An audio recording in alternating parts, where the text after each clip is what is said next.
Allô, allô, bonjour, bonjour à tous. Merci d'être là, venus nombreux ce matin pour justement assister à cette conférence sur la marque Maroc. Voilà, alors ça sera le premier panel. Mes panélistes et invités sont en train de s'installer. Alors vous avez vu, le titre de ce premier panel sera « Comment consolider le label Made in Morocco pour favoriser l'émergence du royaume et contribuer à son rayonnement à l'échelle mondiale ». On voit très bien ce que c'est. Les orateurs précédents ont déjà expliqué ce que ça voulait dire, la marque Maroc, comment cela se met en place. C'est-à-dire qu'on ne vient pas de rien, puisqu'il y a déjà eu des réflexions, du travail qui a été effectué. Donc, cette session sera organisée dans la dynamique suivante. On va d'abord faire le bilan de ce qui a déjà été fait ici au Maroc. Un bilan succinct par des acteurs du terrain, des acteurs marocains qui ont réfléchi à cette problématique et qui en ont tiré les conclusions. Et ensuite, on essaiera d'ouvrir un débat, une perspective sur ce peut-être qu'il reste à faire en tirant justement parti des exemples étrangers, puisqu'on a aussi sur ce plateau des spécialistes de pointure internationale qui ont l'habitude de travailler sur des grandes marques et notamment aussi sur le branding de territoire. Alors, un mot de moi, bien sûr, je me présente, je m'appelle Eric Nindou, je suis le directeur de l'information de Vox Africa TV, qui est une chaîne panafricaine dont l'objectif éditorial est justement de promouvoir cette Afrique qui marche. Et c'est pour ça que maintenant, ça fait déjà plusieurs années, près de 7 ans qu'on collabore avec l'Institut Amadeus, qui a justement ce souci, sous le leadership de Brahim Fassiferi, de faire participer les médias africains, les médias subsahariens, à tout le travail qui est mis en œuvre ici au Maroc pour essayer précisément de conduire le pays vers l'émergence. Merci donc à l'Institut Amadeus de me faire cet honneur. Merci aussi à Maroc Export de m'avoir fait l'honneur de pouvoir modérer justement 2 panels lors de cette journée. Alors je demanderai à mes panélistes de ne pas être trop longs, d'être succincts dans leur prise de parole. Je serai très sévère au niveau du temps, je vous donnerai un temps imparti. Je vais vous les présenter de façon assez rapide, parce que si on doit faire le CV de chacun, on prendrait beaucoup de temps. Il y a donc, bien sûr, d'abord, M. Karim Hadji, qui est le CEO, il n'est pas encore là, je pense. Non, il va nous rejoindre. Qui est le CEO donc, de la bourse de Casablanca. Il y a aussi M.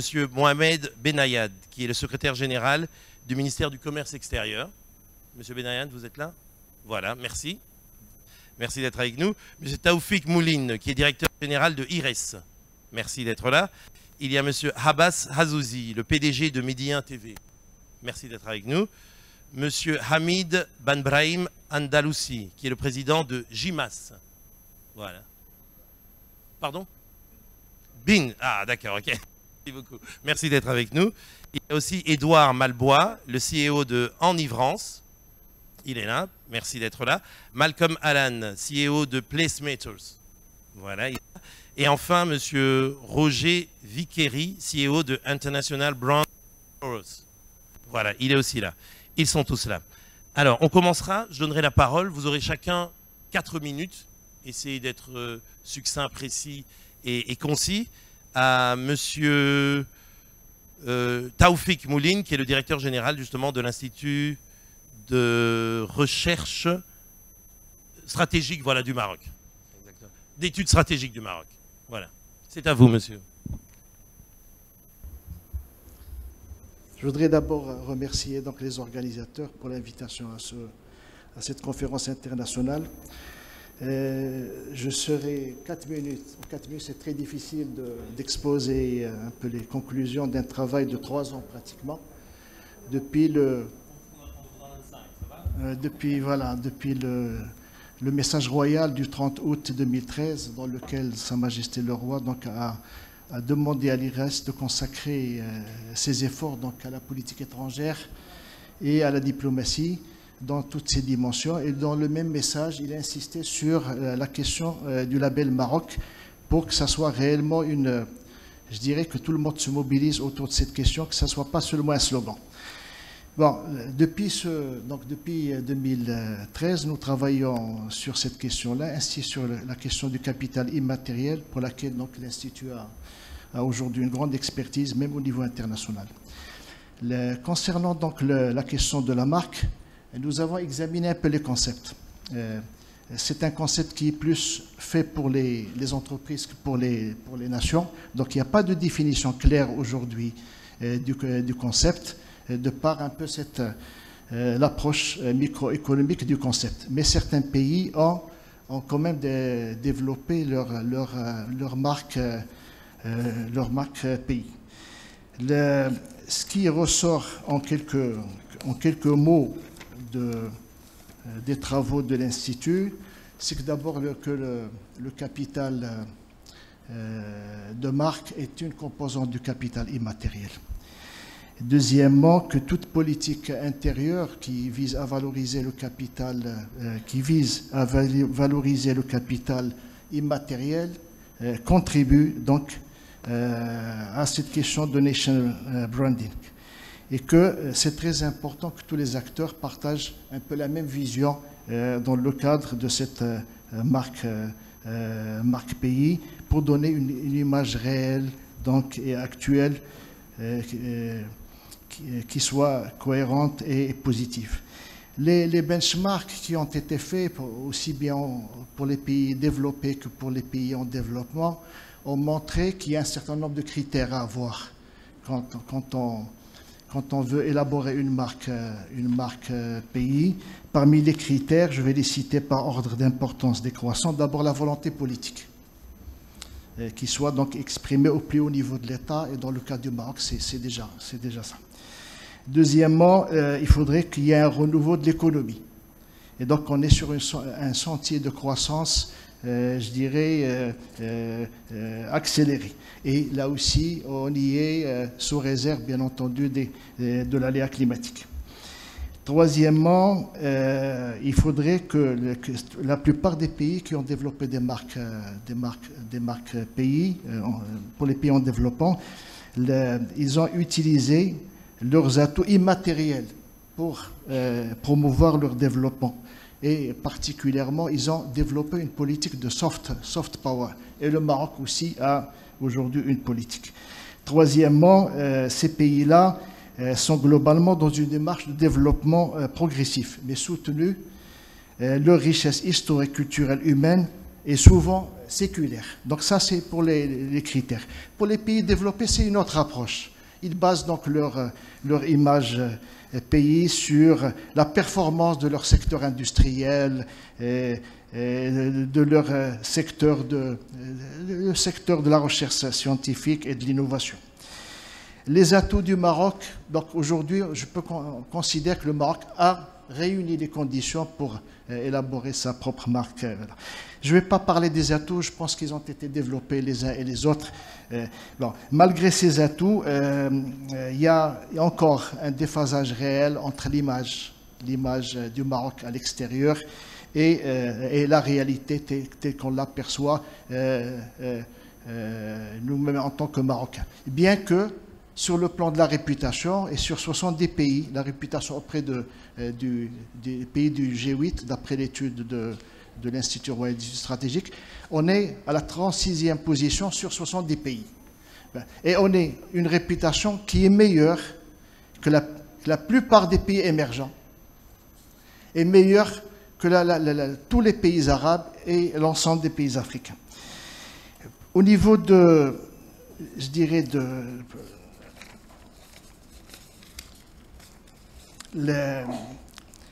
comment on peut fonder la marque Maroc? Je dirais qu'il y a 4 dimensions. 4 dimensions sur lesquelles, c'est-à-dire, là on commence un peu à la conception. Ce n'est pas tout à fait la conception de la marque Maroc, mais les éléments, je dirais, les dimensions les plus importantes sur lesquelles cette dimension-là, cette marque Maroc devrait être fondée. D'abord, il doit être fondé sur la constance du pays. La constance du pays, donc le Maroc a une constance dans ses choix d'ouverture, de démocratie, d'implication assidue. Donc en faveur de la promotion de la paix et du développement dans son voisinage et bien au-delà. Et il dispose aussi donc d'une stabilité macroéconomique et politique. Et tout ça sont des axes majeurs du positionnement. Donc la première dimension, c'est la constance dans les choix. La deuxième, le Maroc est un pays authentique, donc culturellement riche, mais il ne valorise pas suffisamment cette richesse culturelle à l'extérieur. Et c'est un pays où l'authenticité est une valeur forte. La troisième dimension, c'est un pays dynamique. Donc, nous avons l'image d'un qui est dynamique, donc qui est engagé dans un mouvement de fond pour l'amélioration de ses fondamentaux et la modernisation de son économie. Et la quatrième valeur, c'est un pays qui est accueillant. Donc, accueillant, dont les habitants sont chaleureux et sympathiques, je dirais donc la dimension sympathie. Pour cela, donc, il faudrait que fonder, comme j'ai dit tout à l'heure, si on doit, je dirais, donner quelques éléments d'une stratégie de marque Maroc, je dirais qu'il y a quatre éléments. D'abord, fonder la marque Maroc sur des valeurs qui mettent clairement au relief les attributs du royaume en tant que puissance attractive, donc la question du soft power. Deuxièmement, il faudrait absolument assurer une véritable articulation entre la marque Maroc et les autres marques sectorielles. Donc, il faut tenir compte de tout ce qui a été fait au niveau des grandes entreprises nationales et au niveau des secteurs les plus dynamiques dans ce domaine. Donc, il faudrait qu'il y ait réellement une cohérence et la marque Maroc serait une marque ombrelle qui protège donc les différentes marques et c'est aussi un support de la diplomatie économique nationale. La troisième, il faudrait qu'il y ait une gouvernance appropriée de la marque Maroc. Il ne s'agit pas de créer une agence énorme. On a vu les cas qui existent à l'étranger. La commission chargée de la marque Marca España, c'est 2 millions d'euros uniquement de budget. Mais c'est une commission interministérielle, donc il ne faut pas que ça soit localisé dans un département ministériel déterminé, parce que la marque, c'est quelque chose de réellement de transversal. Et il faut une structure souple. Quatrième élément pour une éventuelle stratégie de marque Maroc, c'est une stratégie de communication sur l'image du pays donc à l'international, avec un discours qui soit commun et partagé, et un discours qui soit crédible. Il ne s'agit pas d'embellir autre mesure le Maroc, mais il ne s'agit pas non plus d'aller dans l'inverse. Donc, il faut que ce soit un discours qui est crédible et qui serait donc facilement accepté tant en interne qu'au niveau extérieur. Il y a des conditions de mise en œuvre de la marque Maroc. Je donnerai quelques mesures d'accompagnement.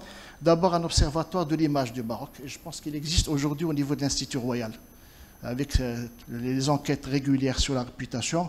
On est dans la deuxième enquête aujourd'hui, donc on aura les résultats début juin au niveau de la réputation du Maroc auprès de 26 pays. Deuxièmement, créer un club d'entreprises marocaines leaders qui porterait donc cette marque Maroc et qui faciliterait les partenariats publics et privés donc avec les départements ministériels concernés. Il faudrait aussi qu'il y ait une appropriation collective des enjeux de la marque Maroc. Il faut que la population marocaine s'approprie cette marque-là et contribue également à ses défenses. Donc le rôle des acteurs de la société civile, du Parlement et de l'ensemble des acteurs, des étudiants, des réseaux d'étudiants à l'étranger et de la communauté marocaine à l'étranger est important. Enfin, l'instauration de mécanismes de suivi et d'évaluation donc des actions de promotion de cette image à l'étranger. Je vous remercie pour votre attention.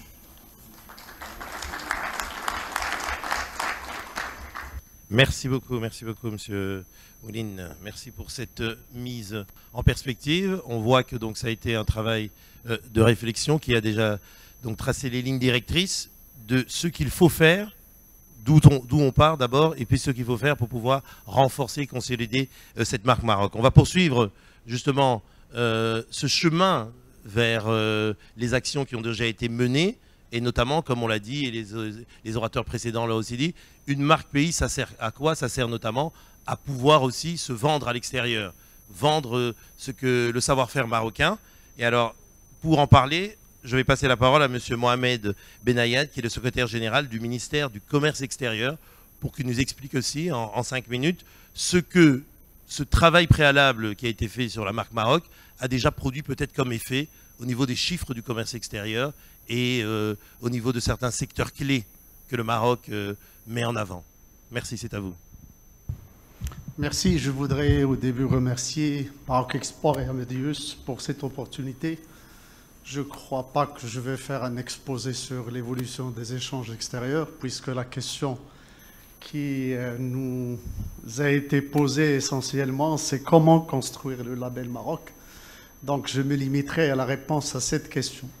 Et je crois que la réponse à ces questions suppose un peu une approche pour trouver des réponses à 4 questions subsidiaires. La première, c'est quel label et quelle image veut-on véhiculer et défendre et promouvoir? La deuxième, c'est comment prendre en charge le décalage entre ce qu'on veut promouvoir et ce qui est perçu. Parce que l'image est une question dynamique et qui n'est pas le fait d'un seul acteur, mais de plusieurs acteurs sur la scène internationale. Troisièmement, quels moyens peut-on mettre en œuvre pour défendre cette image? Et quatrièmement, peut-être la question qu'on ne peut pas, je dirais, larguer, à savoir quelle gouvernance peut-on mettre en place. Donc, quel label et quelle image? Je crois que la réponse à cette question nous renvoie à une question, je dirais, plutôt identitaire. L'image du Marocain, c'est pas, ça rappelle un peu tout le débat national sur la question de l'identité. C'est un débat riche et il faut dire que les référentiels, le débat sur les référentiels est un débat en cours, mais je crois qu'il y a une quasi-unanimité sur l'image véhiculée, notamment grâce aux actions royales, et il y a plus ou moins convergence sur au moins quelques éléments d'identité et d'image qu'on veut véhiculer pour notre Maroc. Premièrement, c'est un Maroc fier de son histoire, je crois que c'est important, de ses racines multiethniques, je crois que ça, il faut qu'on le souligne, ça donne une richesse en termes de différence. Deuxièmement, un Maroc ouvert sur le monde et respectueux des valeurs universelles, je crois que c'est important, le respect des valeurs de droits de l'homme, de la femme, des enfants, etc. C'est un Maroc que l'on veut, qu'on construit autour de ces valeurs universelles, pratique un islam tolérant, ça a été dit, respectueux des autres religions également, c'est une image qu'on veut véhiculer. Troisièmement, un Maroc démocratique qui développe plutôt où il y a une vie de multipartisme et de démocratie et de transition démocratique dans la douceur et dans la continuité, je crois que c'est important. On n'a pas vécu une violence pour la transition politique et je crois que ça, c'est un modèle, c'est un exemple qu'il faudrait également retenir. Et un Maroc qui pratique également la liberté d'entreprendre et de faire du business. Je crois que là, on a les ingrédients de l'image que l'on veut véhiculer du Maroc. Cependant, cette image, il est nécessairement pas partagée par tout le monde. Elle fera objet toujours d'un débat et d'une dynamique, etc. Et c'est un débat qu'il ne faut pas qu'on le prenne comme une chose parce qu'il ne s'agit pas de développer une image à la soviétique, mais une image où il y a la diversité, où il y a le débat démocratique qui est également nécessaire. Donc il me semble qu'il y a convergence autour de ces constituants de l'image. Maintenant, comment cerner cette image qu'on veut véhiculer avec l'image perçue? Monsieur le ministre a évoqué tout à l'heure que notre image fait objet également d'actions de détracteurs, d'actions quelquefois de Marocains. On le voit ces derniers temps sur les médias qui portent autre chose. Donc ça crée un décalage entre l'image perçue et l'image que l'on veut véhiculer. Donc maîtriser ce décalage avec des outils d'observation comme vient de présenter Simouline, je crois que c'est important parce que ça nous permettrait de disposer d'outils, de mesurer ce décalage et surtout de se décider comment réagir pour faire en sorte que ce décalage soit réduit au maximum. Donc, quels moyens peut-on mettre en œuvre pour un peu promouvoir l'image Maroc? Premièrement, il faut dire que la question d'image reflète également nos comportements. Il faut que nos comportements au quotidien, et ça, je rejoins Simouline, ce n'est pas une affaire uniquement des institutions, c'est une affaire de tout un chacun.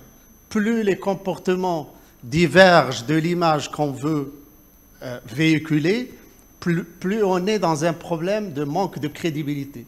Et il n'y a pas pire pour la promotion d'une image que de perdre sa crédibilité. Donc nos comportements dans tous les domaines, que ce soit politique, sociétal, etc., doivent refléter cette ouverture, cette approche démocratique, ce respect de la diversité. Si on ne le fait pas, eh ben, on crée un vrai problème à notre image que l'on veut véhiculer.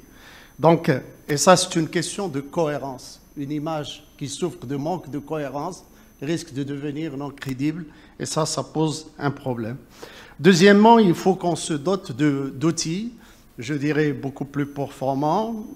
L'IRS nous propose ce service, je crois qu'il faut le consolider, le développer, parce que sans outils d'observation de l'évolution de l'image est une dynamique, on serait amputé de moyens nécessaires d'action réfléchis et surtout mesurés et que l'on peut arrondir dans le temps. Et également, il nous faut une stratégie cohérente des acteurs. Une stratégie cohérente des acteurs ne veut pas dire que l'on va réduire tout le monde à dire la même chose. Je crois que la richesse et la diversité également font partie de notre image. Mais il faut absolument qu'on multiplie les cercles de coordination. Et les cercles de coordination, ils peuvent être multiples. Moi, j'imagine par exemple un cercle de coordination au niveau de l'action politique, piloté par exemple par les affaires étrangères, où on devait avoir les partis politiques, la société civile, tout ce qui tourne autour, je dirais, de la diplomatie politique, qui est un acteur majeur un autre cercle autour de tout ce qui est économique, qui permettrait justement de voir comment valoriser nos produits et services, etc. Et tout ça doit être chapeauté par, bien sûr, comme l'a dit Simouline, peut-être par une sorte de commission, pas nécessairement interministérielle. La question d'image n'est pas uniquement, je le dis et je le redis, n'est pas uniquement une question des institutions. C'est une question également du citoyen lambda marocain, qui est, je dirais, le premier vecteur pour véhiculer l'image que l'on peut faire. Donc voilà un peu quelques idées sur comment on peut promouvoir l'image que l'on veut de ce pays. Et je terminerai par, quelquefois, il faut qu'on fasse attention aux subtilités du langage. Quelquefois, dans notre langage, de promouvoir notre pays, on risque d'attisser un peu je dirais pas les jalousies, mais également, et il y a beaucoup dans notre image qui peut irriter l'autre. Et ça, c'est important, je crois. C'est un travail de fond que l'on doit faire, parce que dans notre façon de vendre notre pays, il faut qu'on revisite vraiment notre langage, c'est important. Et je vous remercie. Merci beaucoup. Merci beaucoup. On retient donc c'est un travail à faire entre justement l'image que l'on projette et l'image interne, l'image que l'on veut se donner. Et c'est un travail de tous, ça a déjà été dit. Donc il faut une mobilisation générale de la société. On va poursuivre justement ce parcours de réflexion sur les éléments constitutifs de l'image de la marque Maroc et les actions qui ont déjà été menées. Et alors, on va aller dans un secteur bien particulier, puisque je vais donner la parole à M. Hamid bin Brahim Andaloussi, qui est le président du GIMAS, le groupement des industries marocaines aéronautiques et spatiales, un secteur dynamique, puisque selon les chiffres que j'ai lus, en 10 ans, il a multiplié par 5, passant de 0,5% à 5% de part au sein du commerce extérieur marocain. C'est 120 sociétés qui ont un impact de près de 1 milliard de dollars à l'export du Maroc. Alors, Monsieur Andaloussi, allez-y, aussi en 5 minutes, pour nous expliquer ce que vous faites. Merci, je vais essayer de faire aussi bien que les prédécesseurs au niveau du temps. La première question que je me suis posée, c'est que qu'est-ce que je fais là, parmi des conférenciers aussi célèbres, aussi importants, des spécialistes dans le domaine de la communication. Et puis je me suis dit, peut-être qu'en parlant de ce que je fais, de ce que je sais faire, moi je suis un homme du terrain, peut-être que ça va contribuer à l'image globale de Marc Maroc. Je voudrais commencer par mon programme de hier matin. J'ai pris un petit déjeuner avec des représentants de l'université de Sheffield. Sheffield en Angleterre. Et ils m'ont dit, écoutez, on a fait une étude sur les 30 prochaines années et le Maroc ressort parmi les 2-3 premiers pays avec qui nous avons envie de développer un partenariat dans le domaine de la recherche technologique. Nous avons commencé à travailler avec... nous sommes déjà implantés en Corée du Sud. Nous travaillons avec Boeing, nous travaillons avec un certain nombre d'acteurs majeurs et nous voulons faire la même chose avec le secteur de l'aéronautique et du spatial au Maroc. Alors, ceci indique quoi? Indique qu'un secteur comme l'aéronautique, où le Maroc n'était pas attendu, le Maroc a aujourd'hui une visibilité sur la carte mondiale de la construction aéronautique. Ceci indique aussi que nous avons pu, dans ce secteur de haute technologie, en investissant dans le capital immatériel, apporter ce que nous savons faire, c'est-à-dire les talents et la qualité des ressources. Et ceci veut dire aussi, finalement, que nous sommes en train de jouer le Maroc comme étant la double porte. C'est la porte de l'Afrique, mais c'est aussi, et c'est très important, la porte de l'Europe. Il se trouve que l'Europe, c'est le deuxième marché mondial de la construction aéronautique. Il se trouve que l'aéronautique, pour les 2 prochaines décades, elle a une croissance continue structurelle. Les carnets de commandes sont pleins pour les 10 années à venir chez Boeing, chez Airbus. Et il se trouve enfin que le fait que l'Europe de l'Est a rejoint progressivement la communauté européenne nous permet d'avoir un espace remarquable de compétitivité pour capter ces industries de haute technologie dans un secteur qui, tout en étant en très forte croissance, est un secteur excessivement compétitif. L'aéronautique, c'est un secteur global avant le concept même de la globalisation, puisque à la base, les avions desservent plusieurs pays. Et dans ce secteur global qui est l'aéronautique, l'ADN, c'est l'innovation. Et l'innovation, elle est portée par les industriels, par les sociétés, les PME, les grands acteurs, et les talents, les ressources humaines. Donc pour nous, nous avons une chance et nous avons la capacité de transformer l'essai vu la croissance continue si nous sommes capables d'être alignés culturellement avec les exigences de ce secteur. Ces exigences de ce secteur, c'est quoi? La qualité, la sécurité, les talents. Et je demande qu'au courant de cette journée, on réfléchisse d'une façon plus pertinente, plus profonde, plus structurante, avec les ruptures qu'il faut, sur ces problématiques de talent, ces problématiques de ressources humaines, ces problématiques de formation et de qualification.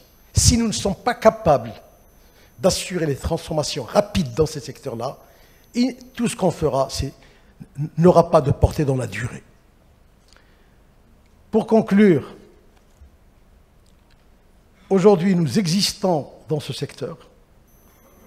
Nous sommes présents par les acteurs les plus lourds qui existent aujourd'hui, pas uniquement français qui sont venus au départ, mais Boeing, Airbus, Eaton, Alcoa, le géant mondial, Bombardier. Nous sommes dans une phase d'accélération puisque nous prévoyons de faire dans les 6 prochaines années le double de ce que nous avons fait en 15 ans, et nous le ferons. Et nous sommes en train d'ouvrir de nouvelles portes. J'ai signé avec le premier pôle de compétitivité mondial qui est celui de Aerospace Valley en France, un accord pour le spatial. Nous allons donc ouvrir de nouvelles portes dans le domaine du spatial, dans le domaine du composite, de l'électronique embarquée, dans l'ingénierie, il y a un travail remarquable qui est en train d'être fait, on aura l'occasion de revenir dessus, et l'ingénierie, c'est le moyen de perpétuer, d'assurer une pérennité de tout le secteur industriel. Et l'ingénierie, c'est un moyen aussi d'accompagner des grands groupes mondiaux, européens notamment, dans leur pénétration des pays émergents, des grands pays émergents comme la Chine, l'Inde, le Brésil et autres, parce que, comme vous le savez, ces grands pays émergents, quand ils achètent, quand ils nouent des programmes lourds commerciaux, ils exigent en contrepartie de la technologie, et les Européens et les Américains ont besoin de travailler sur les technologies de demain, et nous sommes en mesure de les accompagner. Pour terminer, je dirais qu'aujourd'hui, dont nous sommes présents, nous avons cassé le paradigme historique. Ce n'est pas nous qui l'avons cassé, mais il a été cassé par les ruptures qu'il y a dans la transformation du monde, où l'intelligence était au nord et la main-d'œuvre au sud. Nous sommes présents aujourd'hui dans ce secteur et nous avons l'ambition de faire du Maroc une vitrine de haute technologie et contribuer ainsi au développement de ce capital immatériel qui est cher à notre souverain. Merci. Merci beaucoup. Belle illustration des performances justement du Maroc. Et je retiens cette phrase, vous avez dit être capable de s'aligner culturellement avec les exigences du secteur. Très important, précisément. Et pour ça, il faut investir dans la formation et la promotion des talents. On va poursuivre ce chemin en parlant d'un autre secteur aussi important dans lequel le Maroc a fait de belles performances. C'est celui de la finance. Donc je vais passer la parole à M. Karim Hadji, CEO de la Bourse de Casablanca. Comment, en tant que patron de la Bourse de la ville où nous nous trouvons, de cette place boursière qui devient de plus en plus importante, de renommée à la fois africaine mais aussi mondiale, se décline la marque Maroc? Comment vous articulez ça dans le travail de votre bourse financière et cette problématique de la consolidation de la marque Maroc?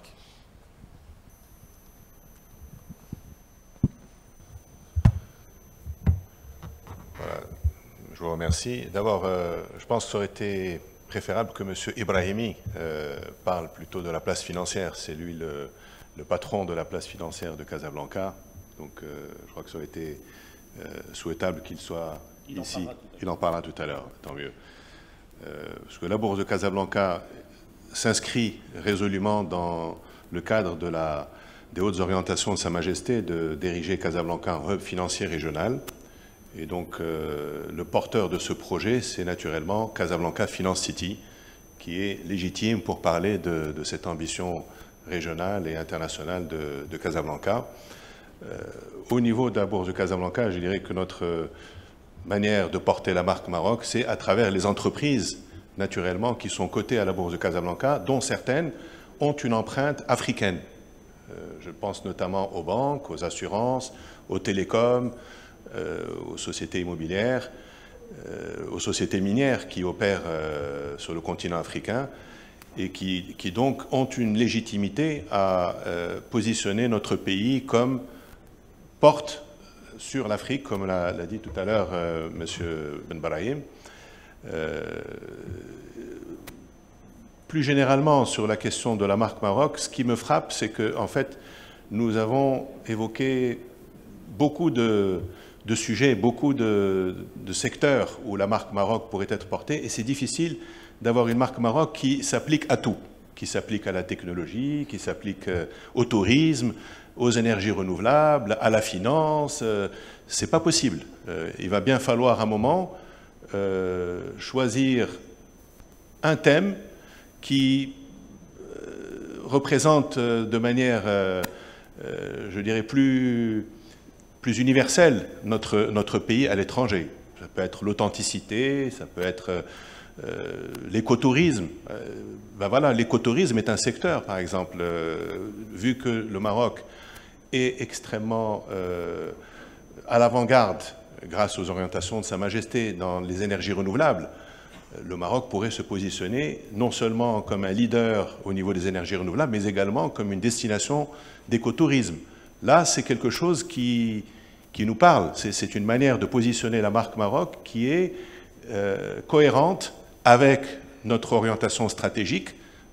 Et en plus, on est en plein dans la COP22. Le Maroc accueille la COP22 à la fin de l'année. Donc c'est peut-être l'occasion de positionner le Maroc résolument dans les énergies renouvelables et pourquoi pas l'écotourisme également. C'est une idée. Mais vouloir faire une marque Maroc qui englobe absolument tous les secteurs de l'aéronautique, l'automobile, le tourisme, la finance et ainsi de suite ne me paraît pas crédible, très franchement. On le voit bien, l'Espagne par exemple communique beaucoup plus sur le tourisme qu'elle ne communique sur l'agroalimentaire ou d'autres secteurs de l'économie. Singapour communique également sur le tourisme, la Malaisie de même, et ainsi de suite. Donc il faut choisir, à mon avis, le secteur sur lequel nous voulons investir pour la marque Maroc. Je pense que c'est vraiment essentiel. Donc il me paraît difficile, franchement, de mettre un chapeau Made in Morocco pour tout, pour absolument tout. Et il faut que nous ayons la crédibilité dans le secteur en question pour pouvoir positionner notre marque. Moi, je pense qu'il faut commencer aussi par améliorer notre ranking dans le doing business au niveau mondial. Il faut d'abord améliorer notre positionnement dans le doing business, au lieu d'être dans les 60, 70e mondiaux, avoir l'ambition, et nous sommes, je pense, tout à fait en mesure de le faire, l'ambition d'être plutôt dans les 20 premiers au niveau mondial. Là, oui, on a une légitimité, à partir du moment où vous êtes bien classé en doing business, de vraiment investir dans une marque. Mais investir dans une marque sans avoir la perception à l'extérieur que vous êtes légitime de parler, de communiquer sur cette marque, ne me paraît pas franchement une bonne approche. Commençons d'abord par les basiques, commençons par travailler en interne pour améliorer le climat des affaires. Si on veut vraiment développer l'investissement au Maroc, commençons par investir dans l'amélioration du climat des affaires, la réglementation, la facilité à travailler ici, avant d'aller communiquer à l'étranger. Je vois par exemple souvent à la télévision à l'étranger un pays qui communique très bien sur le doing business, c'est la Macédoine. Invest in Macedonia. Vous voyez combien ils sont très efficaces. Ils ont réussi, grâce à leur positionnement géographique, à créer une véritable marque de pays, et c'est efficace, ça marche. Ils ont vraiment attiré beaucoup d'investissements. Essayons de nous en inspirer pour faire de même, mais travaillons d'abord les basiques. Voilà, c'est ce que je souhaitais dire.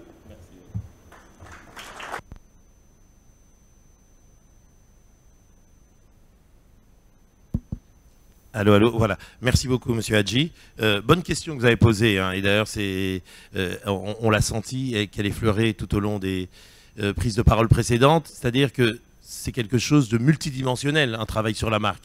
Alors la question que vous posez, où est la cohérence, où est la coordination? Mais ça a été rappelé aussi qu'il faut faire ce travail de cohérence et ce travail de coordination. On va poursuivre cette discussion avec Monsieur Habas Azouzi, qui est le PDG, aujourd'hui PDG de Medi 1 TV, mais il a un long parcours de manager. Il a notamment travaillé dans le domaine du luxe, dans le domaine du tourisme, mais aussi dans le domaine de la finance. Et il a travaillé aussi justement sur l'élaboration, la mise en place de ce concept de marque Maroc. Et je voudrais avoir seulement sa réflexion, peut-être au niveau où on en est de cet échange, où a été posée la question par M. Hadji. Est-ce qu'on ne risque pas de se disperser en voulant tout englober sous le label Marque Maroc? Merci.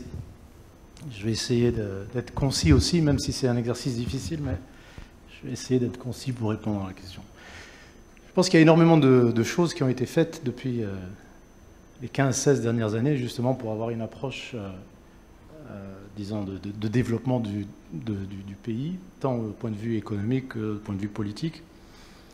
Et les discussions que nous avons là, de la part des intervenants, ramènent à une problématique de fond, c'est-à-dire que la notion de marque, déjà, puisqu'on ne s'est pas posé la question de la notion de marque. Et tout ce que disent les gens pose en fait ce problème-là. Quand M. Haji dit « c'est pas possible d'avoir une marque qui englobe tous les secteurs », je veux juste prendre ça existe déjà. C'est-à-dire que la notion de marque, effectivement, peut englober et doit être au-dessus des produits. Donc le problème de fond, je pense, et je vais profiter de l'expérience que j'ai eue dans le domaine du tourisme pour en parler, et des initiatives qui ont été faites aussi dans le domaine économique, je crois qu'il y a une vision qui est établie avec un leadership clair de Sa Majesté. Maintenant, cette vision, elle doit être traduite de manière concrète avec une proposition. Et c'est cette proposition de valeur que nous n'arrivons pas à formuler. La marque, avant, c'était un logo, un slogan, une identité, une vision. Ça doit être aussi une proposition de valeur, c'est-à-dire que ce qu'on offre et à qui. Donc, se poser la question des cibles et se poser la question de quels sont les atouts du Maroc qui vont faire qu'on va pouvoir développer un positionnement différenciant. C'est ça le fond. Aujourd'hui, nous n'avons pas ça. Nous l'avons fait sur un certain nombre de secteurs de manière dispersée, mais nous ne l'avons pas fait au niveau du pays. Donc ça, c'est un point important, je pense. La deuxième chose importante, c'est qu'aujourd'hui, la marque, c'est aussi de l'émotion. Ce n'est plus un emblème isolé, etc. Et l'émotion, c'est l'expérience qui crée des émotions. Donc, aujourd'hui, même si on arrive à formuler un positionnement, une proposition qui soit claire, il faut faire en sorte que derrière, que l'expérience qui est vécue par la cible, les clients, l'investisseur, le touriste, etc., corresponde à la promesse. Et ça suppose effectivement que du premier contact de communication jusqu'à l'expérience même de ce qu'est le Maroc et le retour, on ait une cohérence avec la promesse. Donc ça, il faut intégrer le fait qu'aujourd'hui, une marque, c'est beaucoup plus de l'émotion. Le côté immatériel, bien sûr, c'est de l'émotion. Et en plus, nous vivons dans un monde aujourd'hui, avec les nouvelles technologies, le web, etc., qui n'est aussi que de l'émotion. Donc, ça démultiplie ces effets-là. Troisième point, qui je pense pour moi est important, c'est la marque, c'est aussi du contenu. Donc aujourd'hui, il faut se poser la question de savoir qu'est-ce qu'on englobe en termes de contenu et quelle est notre capacité à créer ce contenu. Le contenu, c'est, comme on vient de le voir avec Si Ibrahimi, c'est... Pardon. Oui. Moi, je suis nul en finance. C'est andalousien. Donc, il y a une nécessité dans l'ensemble des secteurs de créer du contenu pour faire en sorte de véritablement donner de la consistance à la marque. Voilà. Donc ça, c'est, à mon avis, 3 points importants. Premier, c'est de matérialiser la vision à travers un positionnement clair, des cibles claires. Deuxièmement, prendre en compte que la marque, c'est de l'émotion et que l'expérience doit correspondre à la promesse. Et troisièmement, faire en sorte que nous ayons la capacité de créer du contenu qui soit cohérent avec cette marque. Alors, les expériences qu'on a vécues jusqu'à présent, et je pense que différents secteurs ont lancé des stratégies et des campagnes. Il suffit aujourd'hui, si on faisait l'expérience de mettre l'ensemble des logos qui sont utilisés par les agences de promotion marocaines, vous verrez qu'il n'y a aucune cohérence. Entre l'Office du tourisme, l'AMDI, l'Export, etc., vous mettez l'ensemble des logos qui sont là. Qu'est-ce qui marque le Maroc? Aucune idée, il n'y a pas de cohérence. Chacun est allé dans sa création, en voulant faire bien. Hein, je Chacun, bien sûr, est persuadé qu'il fait bien. Il manque cette cohérence, ne serait-ce qu'en termes de définition d'image. Deuxièmement, il y a le problème de la gouvernance. Il y a une tentative qui a été faite, la première, c'était dans le tourisme, si ma mémoire est bonne, avec un partenariat public-privé. Tout à l'heure, dans l'intervention de l'association avec M. Badou, il y avait un leadership du public, des autorités publiques. Pas du tout. On construit ça avec un partenariat fort public-privé, parce que les deux doivent participer, chacun avec des responsabilités. Les uns avec des responsabilités qui concernent l'environnement structurel, d'accueil, de politique, les autres avec les responsabilités qui sont du domaine de l'économie, de la microéconomie. Donc là aussi, la mise en place d'un système de gouvernance clair, avec la participation du public et du privé, et la répartition des responsabilités qui soit aussi claire. Donc ça, c'est un élément qui manque et qui est très important, qui permet de gérer cette transversalité d'une marque pays, qui implique du citoyen jusque l'ensemble des autorités, en passant par les entreprises, etc. Et puis je terminerai sur le dernier point, qui est le côté expérience. Là aussi, il faut qu'on définisse de manière claire, dans tout le processus, comme je disais tout à l'heure, du premier contact, que ce soit d'un touriste ou d'un investisseur, définir de manière claire dans toutes les étapes comment structurer et faire en sorte que l'expérience vécue au Maroc corresponde avec la promesse. Je citerai juste une anecdote qui est juste une anecdote que j'ai vécue en 2001 avec un Japonais, un gros investisseur japonais qui venait à l'époque pour investir dans le tourisme à Marrakech, qui a fait son tour pendant plusieurs jours, 3 jours, 4 jours, etc. Et à la fin, réunion pour savoir effectivement quels étaient les éléments qui étaient intéressés par l'investissement. Tous les éléments économiques répondaient à sa demande. Mais il a retenu un facteur qui l'a dissuadé. Simple, il a observé et il a dit « J'ai vu dans cette ville que personne ne respectait le code de la route. Les gens grillent les feux rouges, ne s'arrêtent pas, les piétons traversent, etc. » Il dit « Moi, je ne peux pas investir dans un pays où mon interprétation de ça, c'est que la justice et que la loi n'est pas appliquée. Donc, mon investissement ne sera pas garanti. » Donc, c'est une anecdote, mais c'est un détail qui fait que... voilà. Donc, le point sur la formalisation de l'expérience client qui doit être cohérente avec le message et la marque, la promesse de la marque est vital. Voilà, je m'arrêterai là. Merci beaucoup. Merci beaucoup, M. Azouzi. Matérialiser la vision, vous l'avez dit, l'expérience qui doit correspondre justement à la promesse, et un contenu cohérent avec l'ambition. Et puis après, vous avez terminé sur ce petit grain de sable qui peut tout mettre par terre, parce que justement, on n'avait pas prévu ça. Maintenant, on va se tourner vers des experts non marocains, mais qui ont, pour certains d'entre eux, une expérience au Maroc, puisqu'ils ont déjà travaillé dans ce pays, mais ils ont aussi une expérience internationale de ce qui s'est fait ailleurs, sur le continent ou ailleurs dans le monde. Et je voudrais les faire réagir par rapport à ce qu'ils ont entendu, qui s'est déjà dit. Cette démarche, justement, du Maroc, des autorités, du secteur privé, d'essayer d'aller, justement, vers la consolidation, la cohérence de toutes ces politiques, de toutes ces actions pour rendre efficiente cette marque Maroc en gestation.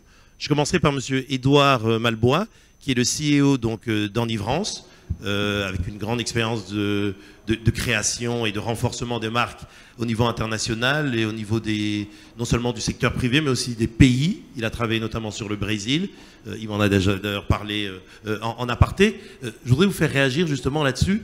Dans ce que vous avez entendu dire jusqu'à présent, qu'est-ce qui, selon vous, manque au Maroc encore?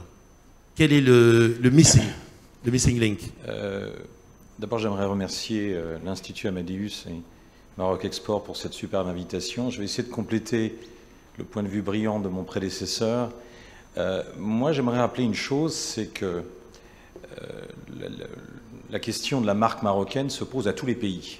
Je viens de travailler abondamment au Brésil, aux Philippines sur cette question. C'est un casse-tête sans nom. On a des pays qui ont vécu longtemps sur des archétypes culturels. Si vous prenez le Brésil, c'est la bossa nova, la samba, le football, le carnaval.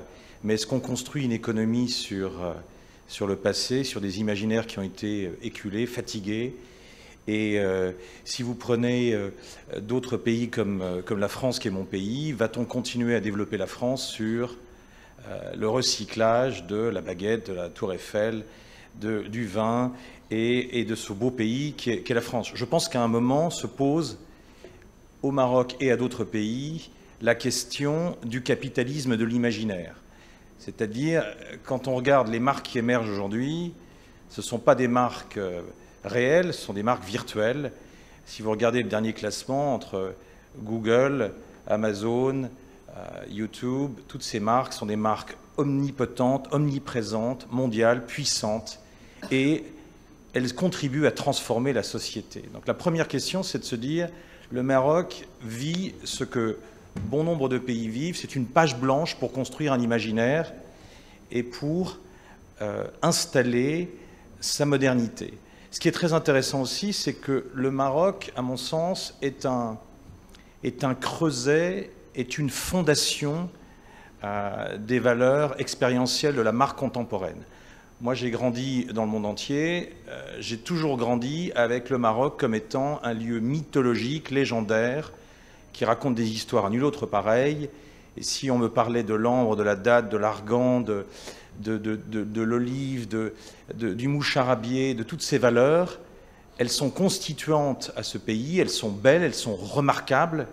Et aujourd'hui, la question, c'est que faire, que fait-on de ces valeurs? Comment traduire? Je pense que dans la marque, il y a l'idée d'avoir, d'être capable de faire un inventaire des actifs, et il y a l'idée de se dire qu'est-ce que je suis et quelle perception je crée. Et bien, je crois que le travail que le Maroc a à faire sur des fondamentaux qui sont extraordinaires, c'est, et comme l'a très bien dit mon prédécesseur, c'est à partir de ces actifs, comme le ferait une marque privée, c'est quel positionnement, quelles aspérités, et il ne faut pas oublier qu'une marque, c'est création, c'est impertinence, c'est un parti pris, c'est une façon de dire le Maroc de façon inhabituelle, singulière, pour s'inscrire dans le concert des nations. Si c'est pour dire l'écotourisme, une agriculture responsable, développement durable et autres, tout le monde peut le dire. Et j'attends pas le Maroc sur cette question-là. Par contre, j'attends le Maroc sur une façon d'interpréter son agriculture, une façon de rentrer dans le monde. Moi, je travaille sur l'agroalimentaire dans le monde. On est acteur à Singapour, Sao Paulo, en Europe, on s'installe à Nairobi. On promeut un nouveau label qui s'appelle New Made in Africa, avec cette idée de faire émerger des imaginaires, d'installer un dialogue sud-nord en disant le Maroc, avec son potentiel, avec sa joie de vivre, son territoire et son histoire, a vocation à une universalité, mais peut-être pas à la française, pas cette idée universaliste de on est bon partout. Il faut choisir des secteurs, des aspérités, bien les marketer et, encore une fois, faire œuvre de traduction. Moi, le moucharabier, le riad, c'est fabuleux, mais en quoi cette architecture interpelle le mieux vivre dans les milieux urbains mondiaux? Est-ce que je peux modéliser une façon de vivre ensemble? Est-ce que je peux, à partir de la date, finalement, déniaiser parce que toutes les productions méditerranéennes qui sont très commodity, passer de l'ingrédient à l'expérience, faire en sorte que l'huile d'olive, la date, tous ces produits ne soient plus des commodities qu'on exporte, mais soient des vraies valeurs ajoutées. Je voudrais terminer sur deux exemples. J'ai eu le plaisir d'aller au pavillon marocain à l'exposition universelle de Milan. C'est intéressant, extraordinaire travail, magnifique, raffiné.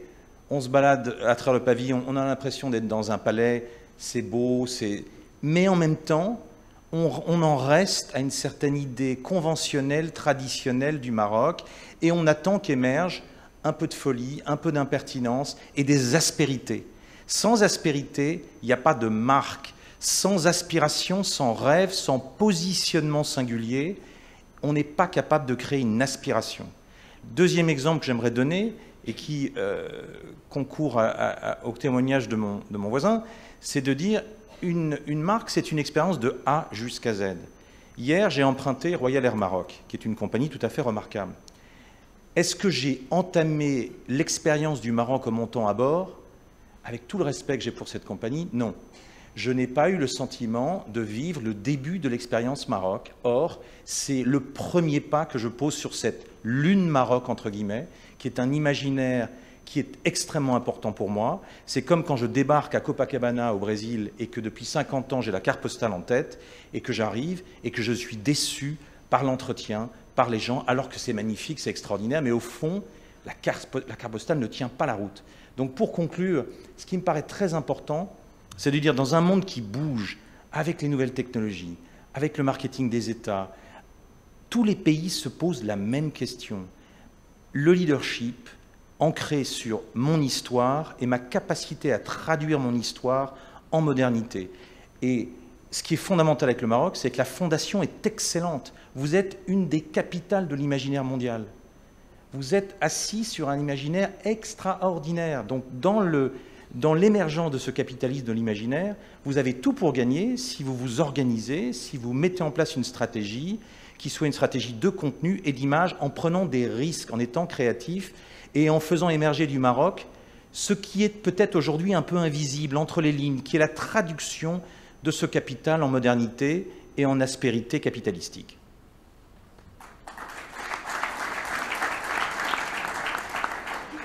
Merci beaucoup, Monsieur Malbois. Merci pour ce témoignage. Je retiens de ça l'idée que l'expérience Maroc devrait commencer dès le départ, dès qu'on est en contact avec quelque chose qui nous rappelle le Maroc. Ça peut être un voyage en avion avec Royal Maroc, ou bien ça peut être la visite, par exemple, d'une ambassade du Maroc ou d'un restaurant marocain ailleurs dans le monde. Mais c'est quelque chose... ça nous ramène encore à ce qui a déjà été évoqué précédemment, c'est l'idée de tout ça, cette expérience, comment la canaliser, quel est le liant de tout ça. Donc la question de la cohérence et la question qui a été aussi soulevée, c'est-à-dire celle de la gouvernance qui est chargée de mettre ça en place au niveau d'un État. Parce qu'on peut bien le penser au niveau d'une marque, au niveau d'un produit, mais au niveau d'un État, c'est 10 fois plus compliqué. Et je vais poser alors la question à M. Malcolm Allen, qui est le CEO de Place Matters, cofondateur de Place Brand en 2003, un cabinet spécialisé dans le nation branding. On est vraiment dans le sujet. Alors il a une expérience bien sûr aussi mondiale, africaine notamment, l'Afrique du Sud, le Kenya, et puis ailleurs. Je vous pose donc la question, Monsieur Allen, comment mettre en place cette cohérence pour que l'expérience se traduise justement en propositions concrètes sur l'idée de la marque d'un pays, et qui se charge de la gouvernance? Dans l'expérience que vous avez d'avoir conduit des pays peut-être vers le succès, qu'est-ce que le Maroc pourrait tirer comme enseignement de ça? Mes amis, un moment. Je suis écosse et je ne parle pas français et arabique. So I will speak to you in my second language. I am speaking in my second language, and my first language is Scottish Gaelic, but I don't think many of you might understand that.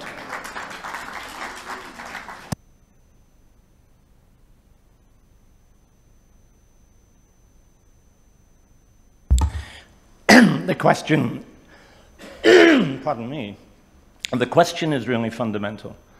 One of the key pieces of advice I've given to the countries I've worked with is this. And it's a bastardization of a speech by Abraham Lincoln, but no less important. It's very simple, and I'll speak it slowly so you remember it. You cannot tell everyone, everywhere, everything about your place all of the time. If you do that, you will create the equivalent of the Tower of Babel effect. You will have so many messages, you will have so much noise that your customers, your target markets won't hear you clearly. So one of the key things a national brand has to do is to resist the temptation, as we say in English, throwing everything, including the kitchen sink, into the message. You've got to be very clear on what you want to say about your country, what you want to say about what's good about it, your contribution to the world, and in particular, when thinking about the power of your country of origin brands, your major companies like the one we've just heard about. The power they have to get to places that public government messages may not reach, the power of being in private sector networks, and enable those entrepreneurs to be ambassadors for your brand.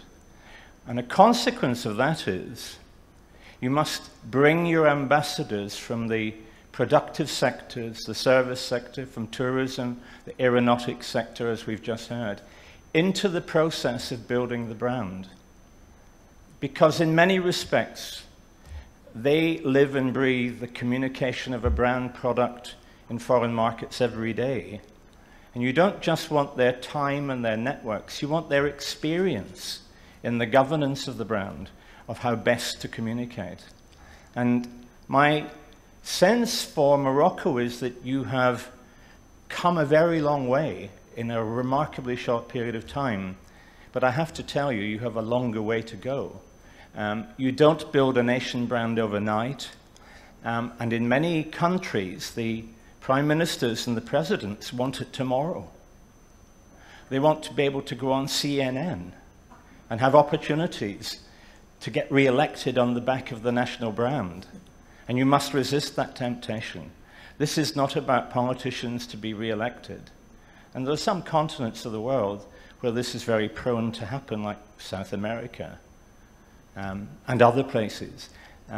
You've actually got to send out people who are capable of telling compelling emotional stories, stories that will speak to the head of an investor and the heart of a romantic. And these stories are not necessarily about the politicians and, with all due respect, the king. These are stories about the people who run the companies, who produce the goods, who do the design, who bring it to market. The human beings that we all know. These are stories about how the product is made, people's commitment to quality, the heritage of Morocco that goes into this.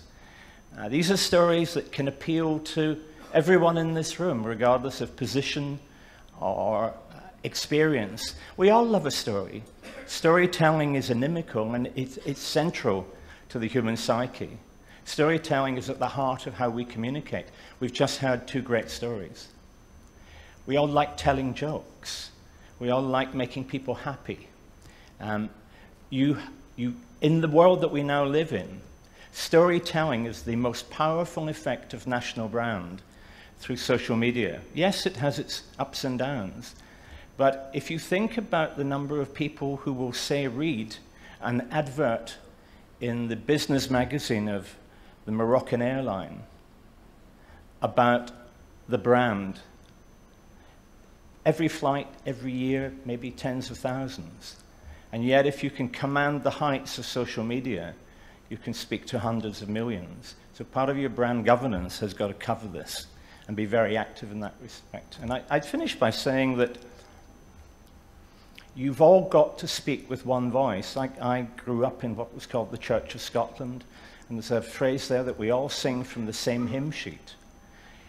You really have to have what the Americans call a playbook. I've just been working in Florida. In fact, I'm glad I'm on early because I came from Florida 23 hours ago, and I think I might be falling asleep this afternoon, so thank you for scheduling me this morning.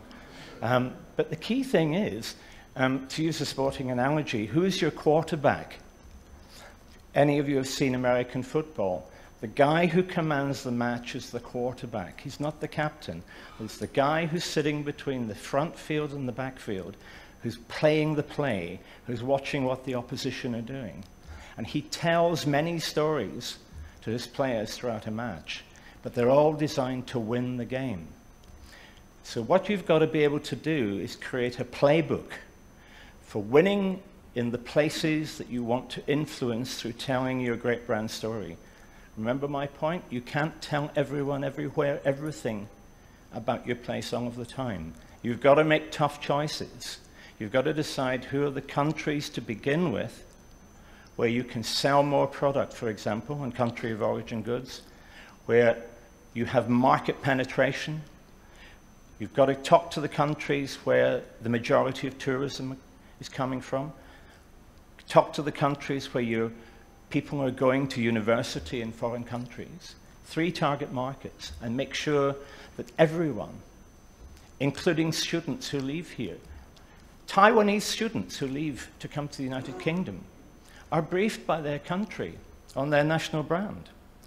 They are told stories to tell, websites to take part in. They constantly blog about how wonderful it is. So I was recently working in Taipei in Taiwan, and before I got there, I had read maybe 60 to 70 stories by Taiwanese students about places to eat, things to do, places to see, products to buy, hotels to stay in, conferences not to go to because things fall down. Use your people to tell your brand story. Use your taxi drivers from the airport. I'll finish with this story. I was recently working in Singapore. I'd gone to pitch for the brand for Singapore, which, to be honest, we didn't win.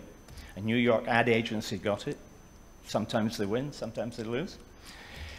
I get in the taxi. Taxi driver starts to speak to me in very good English. It's a 15-minute journey from the airport at Changi down to downtown Singapore. I get there, the door is opened, the bellboy says, "Good evening, Mr. Allen." It crosses my mind he's never seen me before. How does he know who I am? I'm not that infamous. And I get inside and the maître d' welcomes me. "Good evening, Mr. Allen. I understand that you're here to make a pitch for the brand strategy for Tourism Singapore. We've put some books in your room, and there's some videos in there, and some DVDs as well. And one of my concierge will come and talk to you about the things we think are good about the brand." Now, how did he know all of that? Well, they train their taxi drivers to enter into conversation with people who are coming down to the city centre. Think about it. Mobilize your entire workforce. I hope that's answered your question, sir.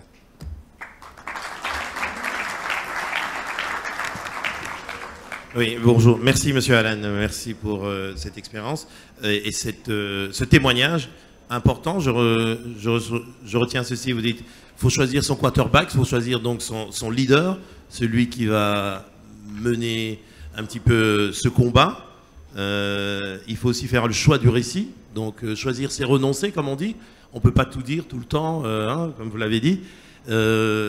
Poursuivant justement cette idée que le véritable souci, il me semble, c'est celui de la cohérence et du plan d'action. Par où commence-t-on? Qui décide de cette stratégie et quoi dire? Je vais me tourner vers le dernier orateur pour ce premier tour de table, donc, qui est Monsieur Roger Vickery, qui est le CEO de International Brand Growers, aussi un spécialiste du branding de territoire, puisqu'il a notamment travaillé à l'international, en Afrique, en Europe, aux États-Unis, en Asie. Et notamment, il a une expérience dont il m'a parlé aussi en aparté, sur par exemple la ville de Saint-Tropez, en France, où il a réussi à les accompagner pour créer une marque. À partir de cette expérience, et peut-être d'autres que vous avez eues, hein, dites-nous justement si vous pensez que le Maroc est sur le bon chemin. Surtout que vous m'avez dit que la création d'une marque, c'est une stratégie à très très long terme. Donc il faut être patient. Mesdames, Messieurs, Excellences, Messieurs les ministres, il faut que je sois très vigilant lorsque je parle du Maroc, car j'aime, j'ai appris à aimer ce pays. Et il faut maintenir son recul. On est en train de parler aujourd'hui d'un label. Par définition, un label fixe les critères de qualité. Parmi les points de repère, le contenu d'image de la marque Maroc, la qualité, à l'exception de l'univers industriel, tel que les éléments qui permettent de construire des avions, n'est pas présent. Ainsi, est-ce le bon axe? Nous savons aujourd'hui, on nous conseille aujourd'hui en tous les cas, de considérer que pour établir un véritable avantage compétitif, il faut focaliser sur ce qu'on sait faire de mieux. Donc c'est une orientation que je propose. On est ici aussi aujourd'hui pour parler de la gestion de cette future marque Maroc. J'ai participé il y a quelques jours à une soirée organisée par l'APD sur le sujet du courage. Pour faire une marque, il faut beaucoup de courage, beaucoup d'engagement, ce que les Américains et les Anglais appellent commitment, et les Écossais, pardon. J'ai une grand-mère écossaise. Le fait est que le mot marque est probablement l'élément jargonistique le plus mal employé dans le monde des affaires au monde. Car, selon ses priorités, on va lui prêter une toute autre définition, en tous les cas une autre sensibilité.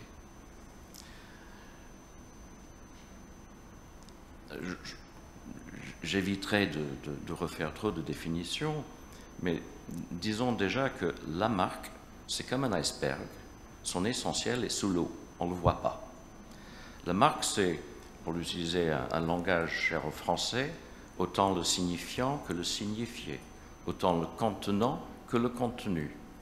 Ce qui pose un problème, car c'est à la mode aujourd'hui de dire une marque, c'est pas le logo. Eh bien si, c'est aussi le logo, car la marque, c'est l'incarnation de tout ce que l'on pense à votre sujet.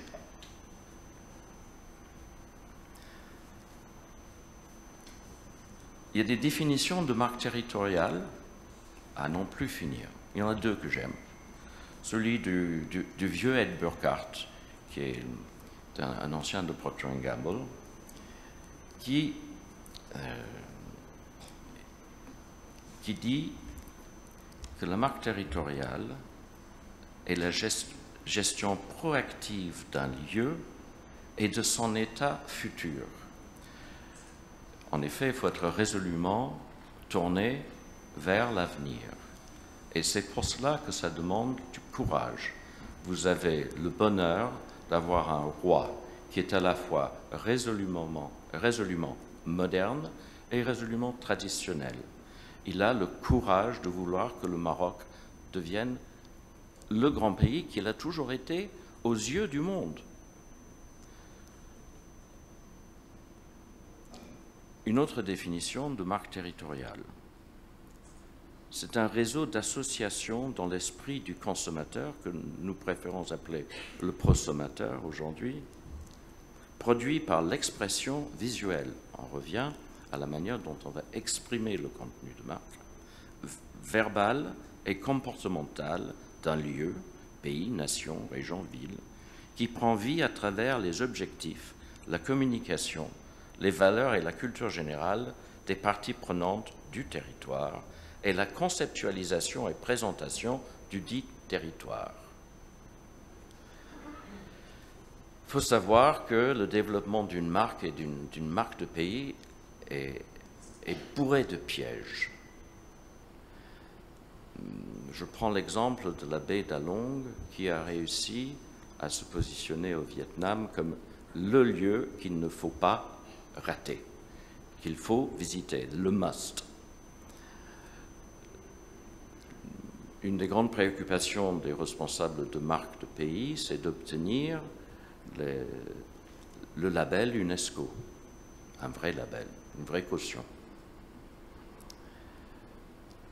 L'UNESCO a menacé récemment, à cause du succès du développement touristique de la baie d'Along, de retirer son label parce que ce tourisme avait provoqué autant de pollution.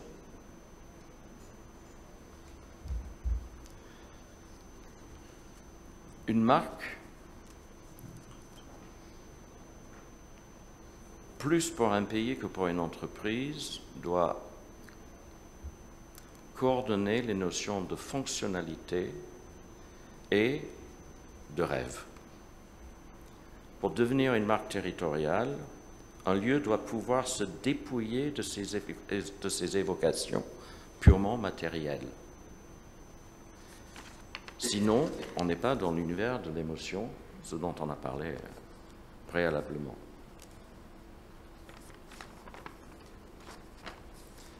Il faut être précurseur. J'entends de plus en plus une confusion entre le mot leadership et la notion de précurseur. Les deux sont importants. Une marque contient autant de mythes que de réalités. Une stratégie de marque se gère à long terme. Elle est holistique, tant au niveau des parties prenantes que des produits et ceux qui les fabriquent. Une marque est un actif intangible, un patrimoine immatériel et surtout une propriété juridique. Dans les interventions qu'on a pu faire pour certains pays, on est arrivé au constat que la législation locale ne permettait pas de maîtriser la propriété des marques qui étaient en projet. Dans un pays, nous sommes même arrivés à la conclusion qu'il fallait envisager de changer la législation. Vous avez vu en France probablement l'histoire de la Guiole, qui a perdu le droit d'utiliser son propre nom pour pratiquement toutes les classes déposables dans le monde, car un industriel parisien avait réussi à déposer la marque et à créer un catalogue de tellement de produits différents qu'il ne restait plus d'espace. Encore un piège.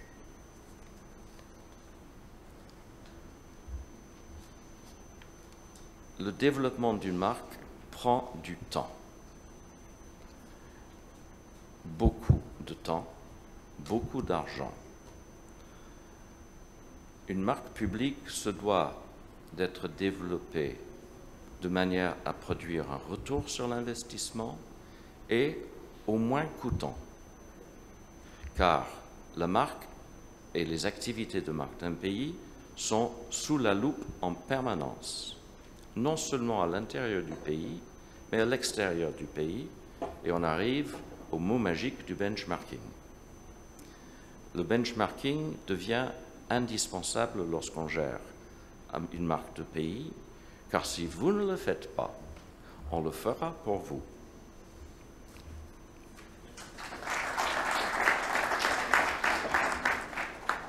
Merci beaucoup, merci beaucoup. Alors, il nous reste à peu près 20 minutes avant la fin de cette session. J'ai vu qu'il y en avait beaucoup d'entre vous qui notaient pendant que les autres s'exprimaient. Donc, je vais passer la parole à ceux qui veulent intervenir sur, par exemple, une remarque, parce que l'intérêt de ce panel, c'est qu'il n'y a pas eu unanimisme. S'il y a eu, si on peut dire, unité de vision vers les fondamentaux de ce que doit être une marque, de ce qu'on doit faire, mais je sens qu'il y a des points de vue qui divergent. Certains insistent plus sur peut-être l'aspect émotionnel, pendant que d'autres insistent plus sur l'aspect de façon vraiment concrète et positive d'acter dans certains secteurs bien particuliers. Alors je ne sais pas si l'un d'entre vous a envie de réagir, une remarque, quelque chose qui lui a paru, qu'il a envie de contredire ou quoi? Non? Oui? Allez-y, monsieur. L'occasion aussi peut-être de compléter votre réflexion. Je suis sur un terrain qui n'est pas le mien, celui de la communication, de ces éminents spécialistes, mais mon expérience m'a montré que on met beaucoup de budget dans la communication. On met beaucoup de budget dans ce que j'appelle les PowerPoint. Alors que le plus important de nos jours, c'est le vécu, c'est le terrain, et c'est ce que j'appelle Saint Thomas. Le premier communicant pour le marque, c'est que ceux qui s'implantent ici, ceux qui ont une expérience marocaine, ceux qui ouvrent une usine, ceux qui viennent passer 3-4 jours de vacances, et les vacances, c'est les plus beaux moments de la vie, c'est qu'ils soient heureux. Et c'est eux qui, après, vont faire la communication du Maroc. Donc, il est important travailler sur une marque, c'est en même temps une démarche stratégique. Il est important de faire l'état des lieux. Il est important de corriger et surtout ne pas oublier que de nos jours, puisqu'on a parlé d'émotion fortement tout à l'heure, c'est Saint Thomas, il n'y a que Saint Thomas, je ne crois que ce que je vois. Et aujourd'hui, dans un secteur qui est le nôtre, un secteur complexe, hautement technologique, nos véritables vendeurs du Maroc, c'est les industriels qui sont présents ici. S'ils sont heureux, eh bien, on n'a pas besoin de faire de communication, on n'a pas besoin de faire de PowerPoint. Merci. Merci beaucoup. Vous allez réagir, mais d'abord votre voisin, il avait levé... Excusez-moi, monsieur Monet. Lui, allez-y, monsieur. J'aimerais juste réagir sur ce que je viens d'entendre avec tout le respect que je vous dois. Je voudrais fermer ce chapitre d'opposition entre innovation et communication, parce qu'en fait, c'est comme la diabolisation du marketing, il y aurait du contenu et il y aurait du mensonge. Je pense que le Maroc, comme d'autres pays, rentre dans une ère qui est la réconciliation entre le fond et la forme. Il n'y a pas aujourd'hui de fond sans une forme qui soit moderne, contemporaine, qui soit extrêmement active. Je vais vous donner l'exemple du Brésil. Le Brésil, c'est extraordinaire. 2000 producteurs de café, pas une marque mondiale. 14 millions de poulets tués tous les matins, soit l'équivalent d'un pays comme la Belgique, passé à la guillotine tous les matins. Je ne sais pas si vous vous rendez compte la taille, pas une marque de poulet. Pourquoi? Parce que longtemps, les industriels brésiliens, on leur a raconté que soyez concrets, soyez des hommes de terrain, soyez des hommes de containers, exportés, et surtout, ne vous fiez pas à ces apôtres de l'image qui vont vous amener finalement à dire ce que vous ne faites pas. Je pense que ce qui est fondamental, et moi je le vis au niveau de l'agroalimentaire, c'est que nous sommes dans une ère où il faut innover, il faut être créatif, il faut avoir des partis pris, mais il faut être aussi extrêmement stratège dans la façon de dire les choses, dans la façon de raconter des histoires, de créer des expériences de l'émotion, et je crois fondamentalement qu'on peut être dans le respect, dans le sens, dans le fond, tout en étant extrêmement incisif dans la façon de le dire, et être en permanence des stratèges de cette réconciliation entre le fond et la forme. Merci. Monsieur d'abord. Allez-y. Moi, je voudrais, juste dans la continuité de la remarque de C. Ibn Brahim, de dire peut-être qu'on a pas le défaut, mais quand même l'habitude au Maroc de communiquer trop sur les intentions. Et les intentions, quelquefois, on a la capacité de les réaliser ou de ne pas les réaliser. C'est ce qui crée quelquefois un décalage énorme entre le vécu et ce qu'on a fait véhiculer comme intention. Et ça crée un peu, peut-être on a besoin d'une révolution dans ce domaine, communiquer beaucoup plus sur les faits, parce que les faits sont intangibles, sont vécus, et permettent, comme les industriels qui s'installent, de raconter des histoires réelles et qu'on n'est pas en train de raconter des choses. Et il faut faire vraiment attention à la communication et ce qu'on communique. Je donne un exemple. On parle beaucoup de hub, Maroc hub. Il n'y a pas que le Maroc qui veut devenir un hub. Tout le monde veut devenir un hub. Mais il vaut mieux l'être et laisser les autres vivre l'expérience que d'en parler tout le temps et créer peut-être des réactions autour de nous qui, à la langue, nous permettraient peut-être de bloquer, même de créer le hub. Donc, il faut faire vraiment attention au langage. Je crois que c'est important. Merci. Monsieur Azouzi. Je crois que ce débat, c'est un débat ancestral. En tout cas, pour les organisations d'entreprise ou au niveau d'un pays, c'est toujours le même problème. Le fond, ce que soulève Ibn Brahim, le fond, c'est encore une fois, je pense qu'il ne faut pas réduire la notion de marque à la communication. Je pense qu'on a tendance, souvent, à dire la marque égale la communication qu'on en fait.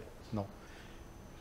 Il y a un problème que j'ai soulevé tout à l'heure, et je pense que c'est de revenir en arrière et de matérialiser de manière concrète la vision du chef de l'État.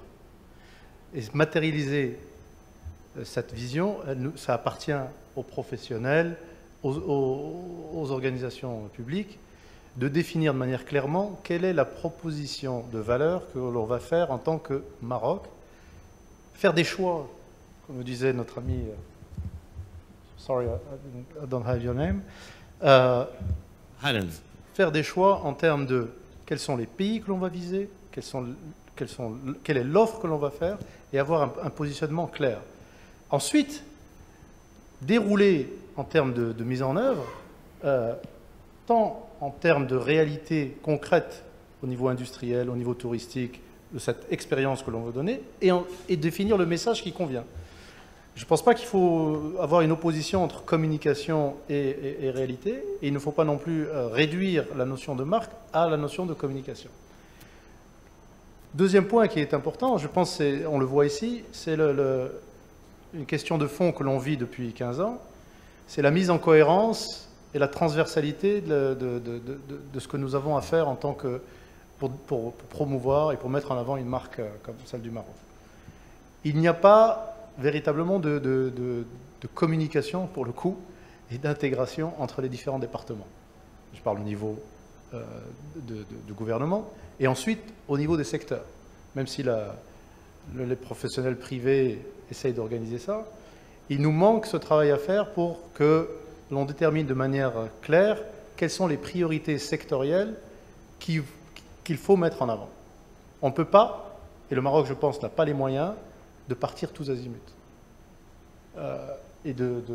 Donc il y a un travail à faire et un diagnostic à faire en interne de quels sont les secteurs sur lesquels nous avons le plus de valeur et de propositions à faire, sur lesquels nous pouvons, avec un effort efficient, garantir une expérience correcte du touriste ou de l'industriel qui veut investir, et faire en sorte ensuite de décliner ça. Donc il y a des choix à faire, une communication et une cohérence à avoir entre les différents secteurs et départements.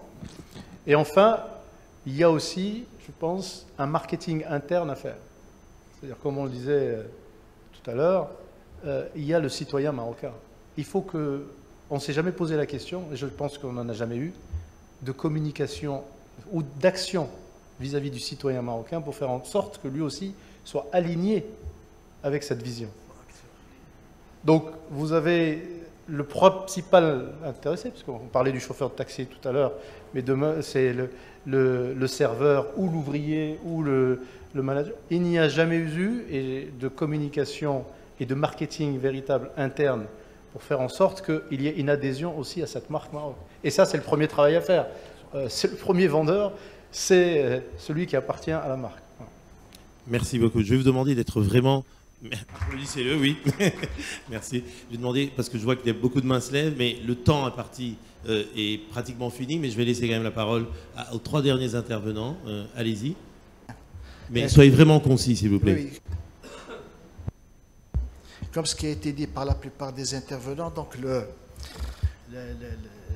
dirais la conception et la mise en œuvre d'une marque Maroc est un long processus. C'est un long processus. Nous ne partons pas de façon démunie.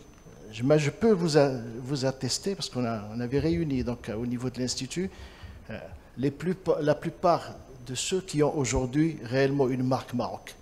Et j'avoue et je confirme devant cette Assemblée qu'il y a un travail considérable qui a été fait dans beaucoup de secteurs, dans le secteur du tourisme, dans le secteur de l'agriculture, de l'artisanat, etc. Et du transport aérien. Bon, mais de bonnes